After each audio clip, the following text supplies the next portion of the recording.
guys, karibuni sana. My name is Wambui Ndirangu. This is our first episode and we're discussing the Intersex Persons Bill 2023. And who else to guide us through this but the intersex persons themselves? And I'm very delighted. Kindly introduce yourselves. Hello guys, my name is Sydney Etemesi from Jinsiangu, Kenya, and I'm an intersex person. Next to you is who? Hello people, my name is Anita Ben Maina, an intersex from Jinsiangu, Kenya. Okay. Hi everyone, my name is Yudias Mokamirwa. I'm an intersex person from Jinsiangu. Yudias Mokamirwa today is our ninja.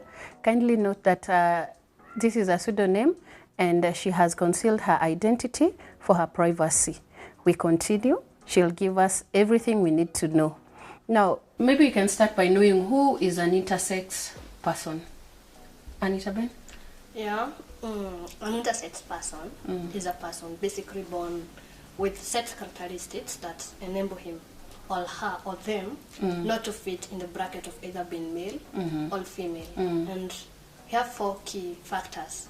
One of them is the ambiguous genitalia. Okay. This is the external part whereby you can't distinguish whether this is a boy or a girl. Yes. Then we have hormones. It's all about to do with estrogen and testosterone, which varies, and sometimes you may be born and given the identity as female, but you are the hormones that are higher than the other is the testosterone. So basically you'll develop towards male. Then we have the chromosomes. This is all about XX for the female and XY for the male. Okay. But for intersex you'll find maybe we have an extra, for instance XXY or XO. Then we have the gonads. Gonads is internal. That is the testes for the male and ovaries for the female. And for intersex person you might find they have both. Like they have ovaries and at the same time they have testes. Testes. Yeah. Okay. Maybe you can add anything, Sydney? Maybe nifafanue tu kwa Kiswahili ndio wale ambao kizungu inawapita waweze kuelewa. Yes. Huyu ni mtoto ambaye anapozaliwa ukimtazama uwezi ukajua kama ni mtoto wa kike ama ni wa kiume. Kwa jina la Kiswahili anatambulika kama mwana huntha ama huntha. Ndio. Kwa hivyo inamaanisha tuko na watoto kama hawa in society. This means these kids ndio wamekuwa wakakuwa mpaka sasa kuna adults ambao ni intersex persons. Udias, maybe you can tell us, in the Children's Act 2022, are the rights of intersex children covered? Yes, the right of intersex children has been covered in the Children's Act. For instance, when the child is born, whether he's male, female, or intersex, has the right to be given the documentation. That is, if the birth certificate, he or she or they has the right to documentation. Like anafaa awe na birth certificate, home na birth certificate yake, atreatiwe like any other kid kwa hospitali, asikuwe discriminated, mzazi apewe counseling ama apewe overview ya mtoto mwenye amezaa and everything. Na sasa wakati anaandikiwa hizi documents za birth notification or a birth certificate, Yes. Sex marker yake kulingana na Children's Act 2022 inafaa kuwa ni gani? Well, initially it's supposed to be I, but for now we don't have those, like hatuna hizo document kwa hospitali hajafika, but the bill has been passed in, anafaa kuwa andikiwe I, but hizo document hajafika huko mashina huko like hospitali aziko kwa hospitali already, so unaweza pata ameandikiwa I kwa hosi, but maybe akienda shule hakuna hiyo ya I. Sasa na zinafaa maybe kuwa na flow. Zinafaa kuwa zina flow. Birth certificate yako inasoma I, na sasa ukifika pale shule ukikuwa registered hakuna hiyo option ya I. Ama ya I for the intersex person. So mostly they opt to kumwandikia F or M, which is wrong. Yeah, which is wrong, yeah. So tunasema government documents zote zi flow from the birth certificate kwenda shule zote mpaka ID zote ziflow Yeah, zinafaa kuflow. kwa mtoto. Yeah, but we have the bill, the intersex person bill, which we hope it will pass through the parliamentarians. So we are hoping that it go through na those documentation zifike tu kwa hospitali, so that when the child is born akwe identified as intersex. Yeah.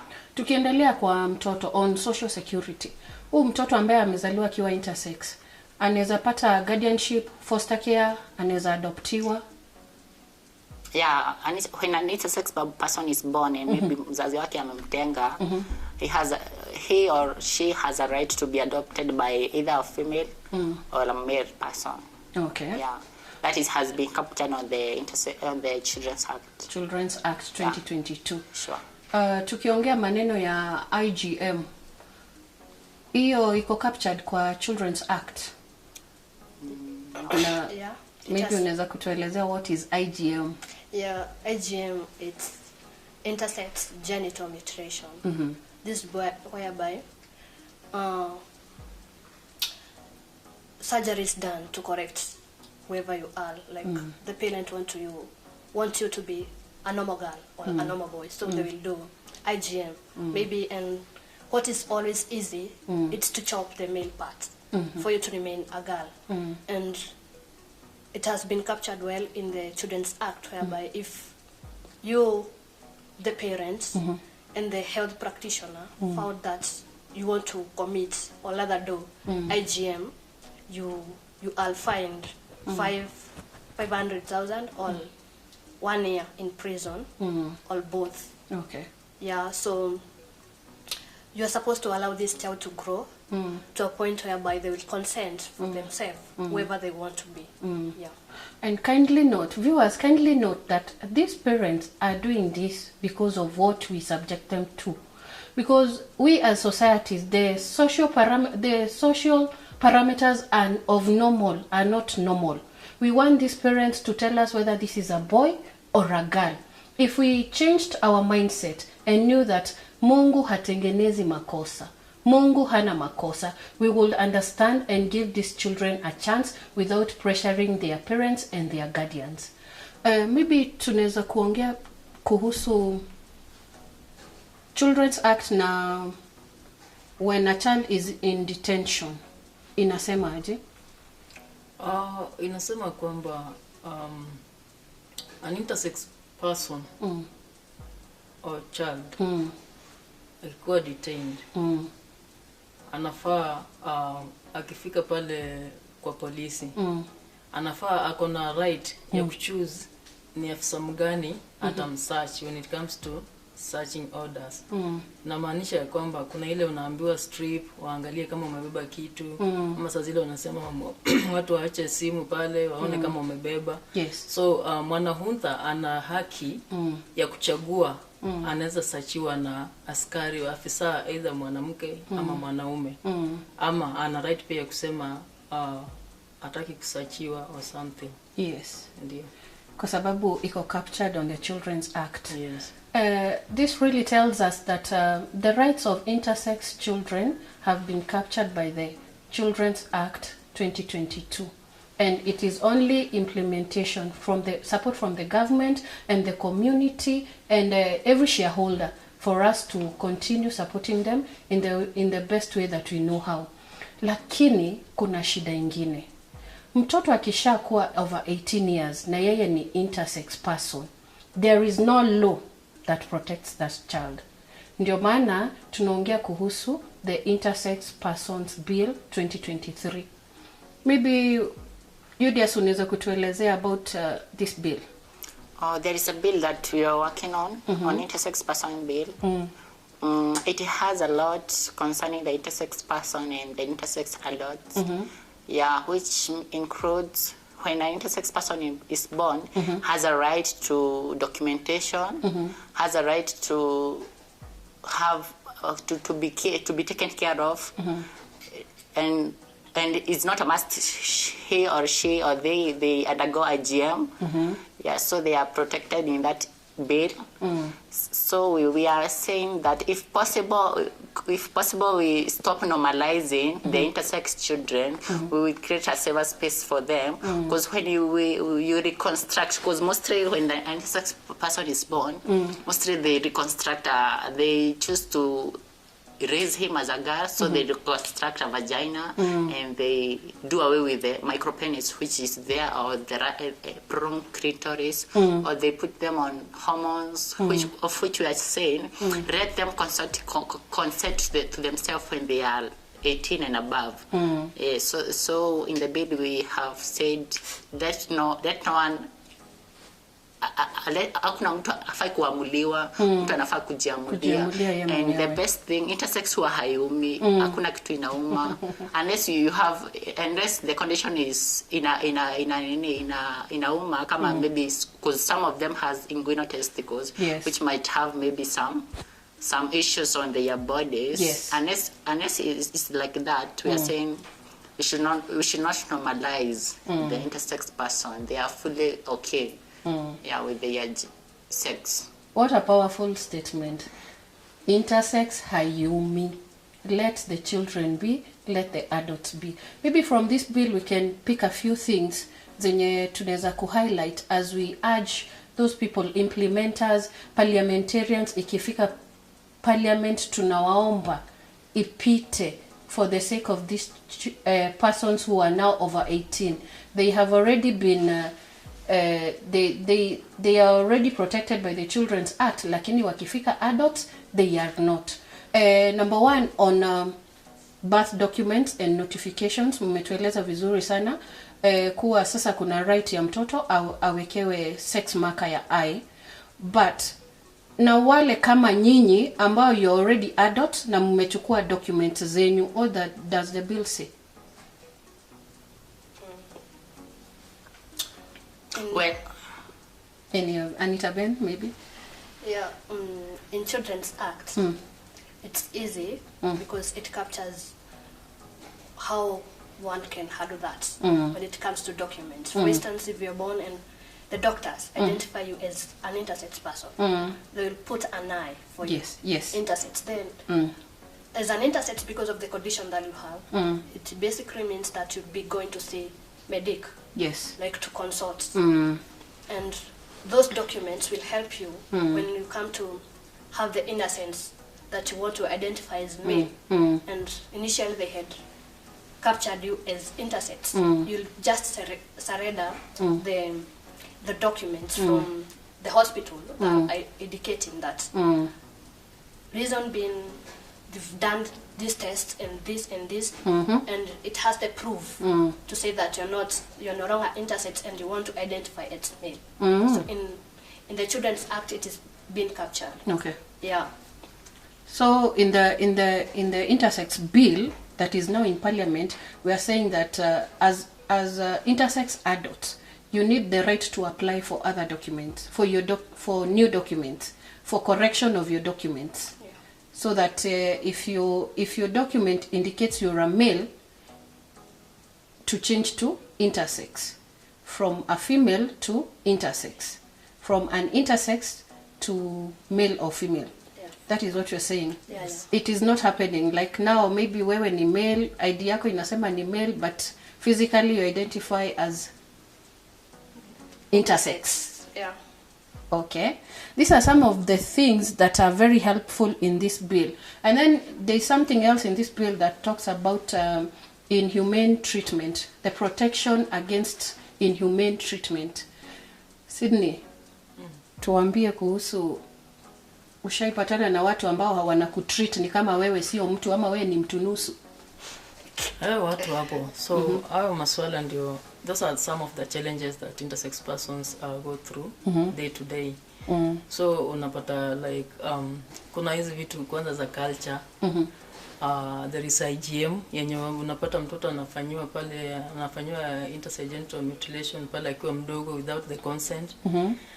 Kuna religion kwenye unapata unaingia kwa kanisa, you are forced to be a girl or a boy ndio kwa ile kanisa.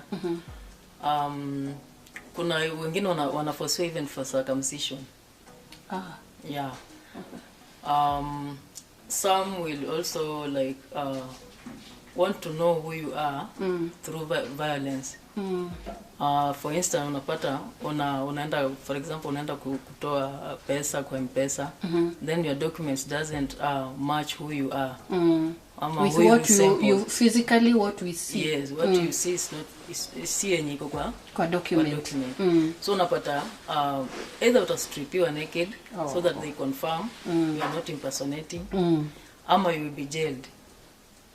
Kitambo kuja useme now you are an intersex person, umepitia mengi. Yeah, so there is a lot of challenges. There's a lot of inhumanity huko nje in regards to intersex persons. Yeah. Ambayo itakuwa covered if this bill becomes an act. Yes. And then there is also this other issue of admission to study in a course in a school. Anita Ben. Yeah. I see you're very passionate about that. Mpaka una nod. Yeah. Basically, the documents that you have speaks a lot, unlike your appearance. So, when you see me outside, you'll be comfortable with whoever I am. But the moment I surrender to you my documents, you'll be like, you're not the one. You're impersonating. So, the issue of the documents is hindering quite a number of things. For instance, admission to institution to study, employment, even to health. For instance, an HIF card, it's yours, but the card itself and your appearance are two different things. Yeah, so documents. Documents is everything. Yeah. Documentation is everything here. Yeah. I see that. Intersex person ashaienda jeshi, polisi, for recruitment. It's ni ngumu sana because unapata kitambo kwe recruited kwe mwanajeshi ama kuna zile process unapitia. For instance, unapata kuna ile mafunzo ile wanapewa pale wale wanajeshi ndio kwe mwanajeshi. So unapata kuna ile kuna zile ma check-ups, kuna vitu zenye unafaa ufanye freely. Wale wakubwa wakikuangalia ndio upite, sasa waseme umepita. For instance, utaambiwa haya toa nguo, sijui kama sasa tuseme for instance kama mimi nasema mimi ni intersex male. Yes. Nitaenda pale kama ni a male, sio? Yes. So utapata okay, ikifika masaa mazoezi ile mazoezi yao ile ngumu utakuwa ile ya wanaume watoe shati sijui nini, then na mimi siwezi. So for intersex person kukua mwanajeshi ama to be recruited ni ngumu sana because of the challenges zenye ziko pale, mambo ya mili zao zenye zinakaa, na pia zile rules zenye ziko pale inakuwa ni challenge. That is a challenge to the government, knowing very well wanasemanga they are an equal opportunity system. Inamaanisha sasa kama mimi ni intersex person, kwa nini nisiingie jeshi? I think this is a bill that will help us to cater for some of these things. Another thing, kama kwa sports, UDS, maybe you can tell us about that. Intersex persons wanaingia kwa sports. Tulikuwa na kitambo, when we were growing up, tulikuwa tunajua mtu alikuwa anaitwa Semenya. Caster Semenya. Yes, from South Africa. Well, it was a very big deal. Yeah, we are encountering most of the challenges from the World Athletic Championship, whereby you should not compete if your level of testosterone are high, or which they maybe recommend you to use the blocker or rather something to oppress your level of testosterone for you to be able to compete in a certain races, or maybe you are told to change your race to compete in other races of which you are not maybe passionate on them. Yeah, so the challenges are there. So we are asking whether if the World Athletic Championship can even create a race whereby intersex will be maybe competing by their own, maybe, if it's possible, it's okay, because we are encountering a lot of challenges when it comes to sports, and in something maybe career. Someone has chosen to do that as a career. So when you go there, maybe to race, maybe you are discriminated. You are told you can't race with maybe, because most of the intersex are brought up as girls. So most of them are competing in women races. So when you go to the medical checkup and they see or they suspect you have a higher level of testosterone, you are discriminated to participate in those events. And you know, someone in the Ministry of Sports will hear this and they'll think maybe they can just push you to Paralympics. Is it right? I don't know. It's not right.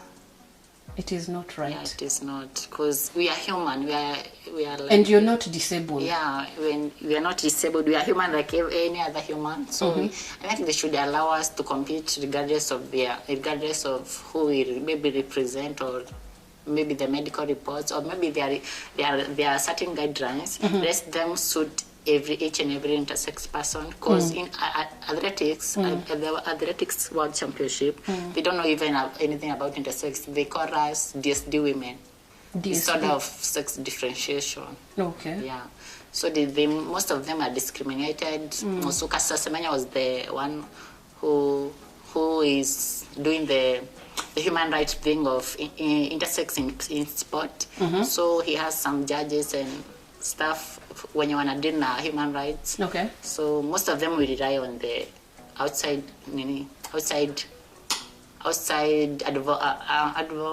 advocacy. Not even advocacy. The one who make the human rights to sports. Yeah. So we mostly rely on the judges out there so that they can take our issues. Yeah.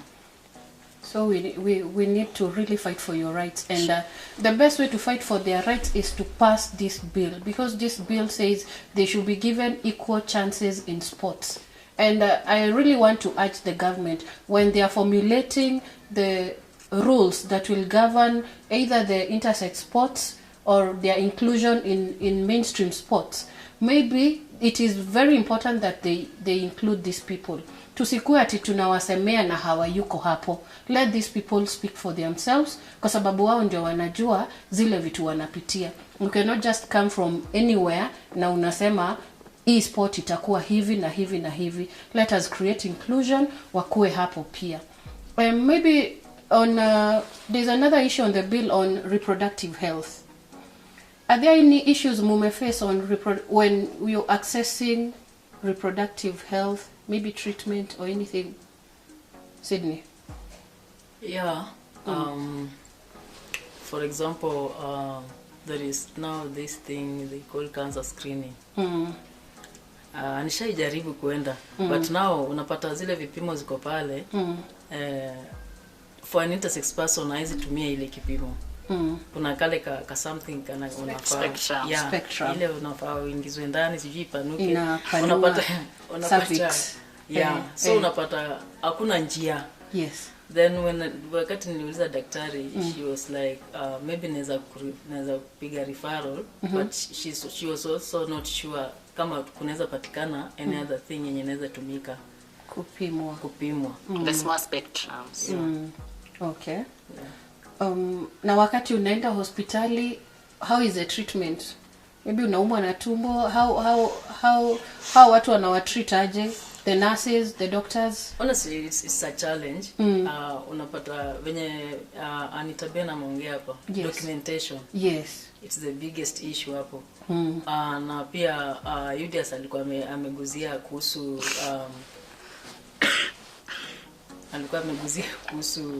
the forms. Yes. The eye marker.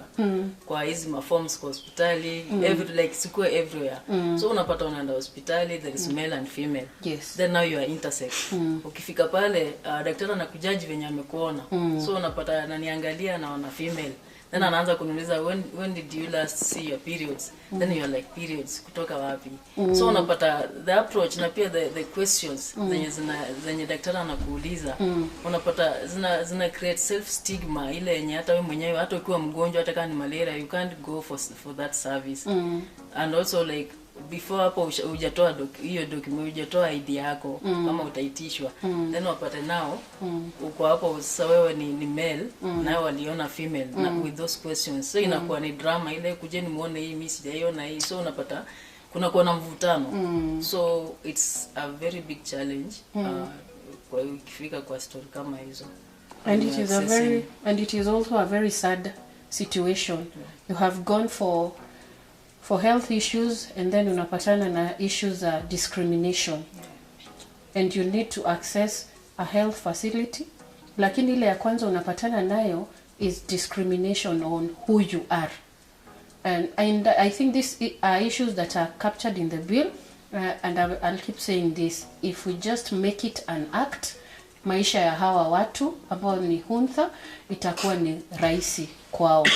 Maybe we can talk about maybe the last issue on adoption. Pale kwa Children's Act, as Julius has told us, mtoto akona the right to adoption. Anaweza adoptiwa na either a male or a female. Wewe kama intersex person, unaweza kuadopt mtoto? It's very tricky, but within the bill, we are requesting for that. Because a male can adopt a male child. Yes. A female can adopt a female child. And an intersex child can be adopted by either male or female. That's the children. Then me, I'm past 18. I'm not a child. And maybe I can't get my own kids naturally. So I need to adopt. Which child am I going to adopt? But the bill really captures that. And if it passes, they will give us a go-ahead. Like, you being an intersex, you can adopt either male or female, or both. Yeah. That is nice. And maybe we can talk about employment. Are there issues, because the bill has captured employment issues, is there discrimination on that? It's there. When someone is seeking for a job, you write your CV, and then you said, then you're given an appointment, interview, and then when you appear before the panel, they're like, the document we have is Anne, but according to the way you present yourself, you're John. The issue of impersonating comes in, that you're maybe drawn out. You're qualified for the job. The papers you have, the academic papers you have are yours. You've not faked anything, but the documents and the appearance of you as a person, that is what matters. But if they understand who is an intersex people and be aware of us as intersex people, then when I stick for a job, they will be aware we have male, we have female, we have intersex. Why should I be denied a job? And the bill really captures that well. When you apply for a job and you really qualify for the job, you have the rights to be given that job. Then when the bill maybe passes and you're not offered the job as an intersex person, you can then sue. But at the moment, you can't do anything. You cannot go to court. Yeah.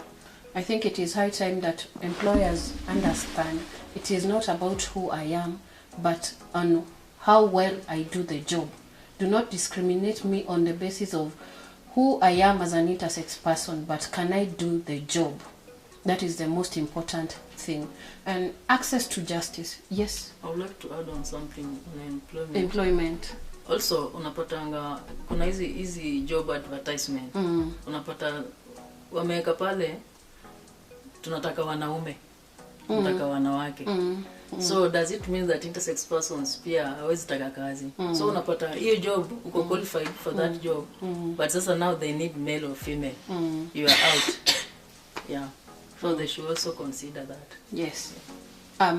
Another issue is on access to justice. Mnafanya nini mkishikwa na polisi ama na kanjwa Nairobi? When you are arrested and taken to maybe to the cell. On your way, you just calm yourself, because when you start like saying I'm an intersex person within the other people, it will bring a lot of people will seek attention on you. Like, who is this? So you just let yourself. Meshikwa mkoa bogi. Meko kwa Mariamu, that is the Yuri Land Rover. twende. When we get to the cell, tunashukishwa si kuna ile you surrender your phone, you do this, you do this. That's the time you talk to the cop like, I'm an intersex person, 1212. If you can speak for yourself, you can explain whoever you are. And ikifika ni time ya search, you have the right to choose who to search you. And that came out from the Deprived Liberty Act of 2014. Okay. Whereby one of us, that is Richard Mwasia, led to that. Whereby you have to choose who to frisk you, who to search you. And that's the time you're given the person to search you. And you're not supposed to like identifying as male, but I'm really not male, I'm an intersex. I'm not supposed to be mixed with other male inmates, all female. Then that's when you'll talk to this askari. Mwanadamu anaelewa, so atakuweka in a separate place for your security purposes. Yeah. And in the laws of Kenya, is there an intersex person's cell? No. Basically, maybe for the children, because at the moment it's captured in the Children's Act, whereby they have the male, the female, and the intersex. But if you're past 18, I don't think we have. But if the bill passes, tutakuwa na mahari. Juu sisi ni wanadamu, tunakosea kama binadamu mwingine. Yeah. And the other issue would be, is every security officer aware that there are intersex persons who exist? Basically, that's the work we have to create awareness. Civic education. Yeah, yes. for the people to understand, we as intersex, we are here. And these are the challenges that we go through. How can we partner with you for you to help us and understand us better? Yes. Yeah. Sydney, mambo ya polisi unaweza add chochote? Kwa polisi? Hizo tuachie hapo. Ya polisi tunaachia hapo. Ni ngumu sana. And the last part of the bill is on marriage. The Intersex Persons Bill 2023 inasema hivi, wakati an intersex persons wishes to marry, kwa sababu pia wao ni watu, they will take their documents to the registrar ambazo zina indicate, medical documents ambazo zina indicate yeye ni intersex person, ili akubaliwe kuoa whoever they wish to marry. That is part of the bill. And I think what comes out in this bill is that the most important part is documentation. Mkipata ile documentation, kila kitu yako iseme wewe ni with the sex marker I, that will be the end of your woes. Ama ni aje Sydney? Ni kweli. Parting shot, tupe maneno yako ya mwisho. Hapo kwa marriage jo. Okay. Hapo kwa marriage ni tricky, but kulingana na venye the bill inasema, I think in a favor, ikipita ita to favor. Yes. Because for instance unapata kuna an intersex child mwenye alifanywa IGM akiwa mdogo. Yes. Then at puberty ama kiendelea ku grow, unapata now the part yenye anahitaji ndio ilitolewa. For example sasa alilewa kama Jen, akafanya upasuaji akakuwa Jen. Then at puberty anakuwa John. Yes. Then John uume ushatolewa. Yes. Na sasa anahitaji huo uume saa hiyo. So ndio unapata sasa when it comes to marriage, yeye ataoa msichana. Na pia bado ukumbuke alilelewa kama mtoto wa kike na bado alibaki na kiungo cha kike. Ndio unaona watu wengine sasa mkisha hiyo kupeleka the certificates, hiyo nini, hiyo medical records, when it comes to marriage in a favor, because unaweza oa sasa mtu kama wewe amefanywa IGM, unaweza oa sasa umeoa msichana, mtu mwenye ako pale nje anaona nyinyi maybe you are lesbians or something, hata kuwa na the right information. So unapata inaweza kuwa a very big issue when you marry, na wanaona sasa wewe ulilelewa kama msichana na bado umeoa msichana. They will not understand. But if you have all those records, hizo medical records, na hiyo nini itakuwa inakuwa rahisi. Yeah. Anita Ben, your parting shots. Ungependa kuelezea watu waje and parliamentarians? Yeah, wow. I would like to say that the bit of marriage, when we get the permission to change the documents that we have, for instance, being given the name Ben, and then growing up, the body changes, you even start getting menses. So basically it's to mean you lean more towards female. Yes. And the name that I have is Ben. So having the name Ben, and I myself having more of female, Yes. I can't be allowed to marry another man because it would be gayism. But having the proper documents and the records from the health practitioner, Yes. it will help us. And I'd really like to appreciate the government of Kenya for we having been counted in 2019 and we were 15-4. Yeah, and also having a Children's Act that is favoring intersex children. We affirm our government of Kenya, and we still know we're hoping for the best. Yes. On the intersex bill, which will come to pass and be an act to favor us as the grown-ups. Yes. Yeah. Thank you. Udias? For me, I would say if the bill passes well and good, it will favor us as intersex community. Yeah, and the challenges we might be encountering right now zinaweza punguka zikifika hapo, hiyo bill ikipita, tutapungukiwa. Hii mzigo ni ngumu, si rahisi.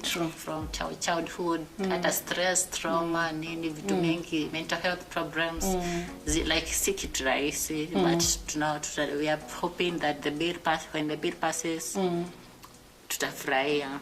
Yeah. This is a moment where we need to empathize, to understand and to care for these people. Unijue, unielewe, unijali. Because if you don't do that, hawa watu hawaishi maisha ambayo inafurahisha, wanateseka sana.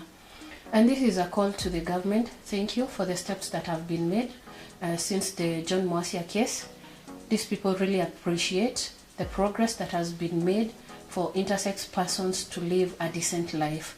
There is just one more thing that remains, and this is a call to all parliamentarians in our 13th parliament.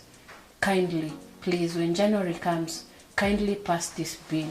You will have saved a life or two. Thank you so much, and God bless you.